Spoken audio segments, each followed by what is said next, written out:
I was born here in Thailand, but I grew up in Australia. So I moved there when I was Mm, 14 years old. mhm. And it was really difficult for me because when I moved there, I didn't really speak English. And I Wow. was the only Asian kid in a school of 1,000 kids, all Wow. boys school. So as you could imagine, it was not easy. One of the boys became really close friend with me. His name was Duncan in Mm. Canberra, Australia. One day we were going to an excursion at the Sydney Opera House. So we're sitting on a bus and we were 16 Uh, years old.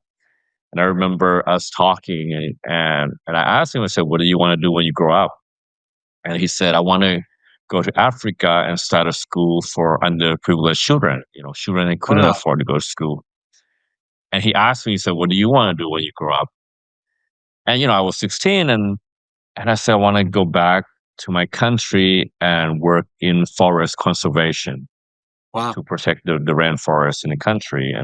And that's a good reason for that because growing up, I had this idol who was a conservationist, a Thai gentleman who grew up in a really poor family of farmers.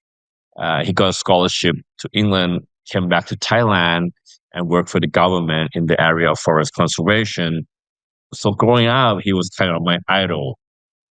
And, I really look up to people like him in particular, but even like Martin Luther King Jr., Gandhi. And I was really fascinated by people that were really driven by purpose.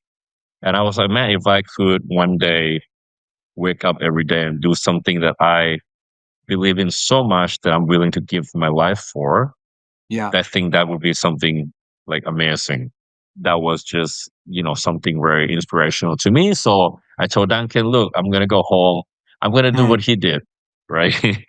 Yeah. I'm gonna like try to continue his work.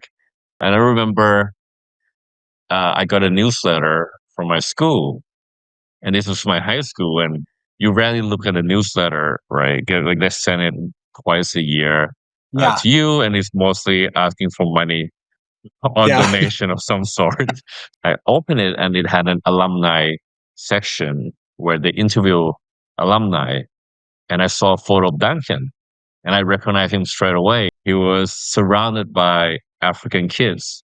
So I started reading this Wow. article, and he actually went to university to study education, became an educator, and got a national government scholarship. And he moved to Africa to pursue his dream. And so the next day, I quit my job and Wow. and I left, my job, and I kind of went back to really try to find my purpose in life. Mm. And I guess that origin story is important because when we say like why we do what we do, I think a lot of it you have to thank Duncan, and he doesn't notice. We've lost touch. We haven't. I don't know where he is today, but Yeah. he reminded me like what's really important in life and what's important to me in particular.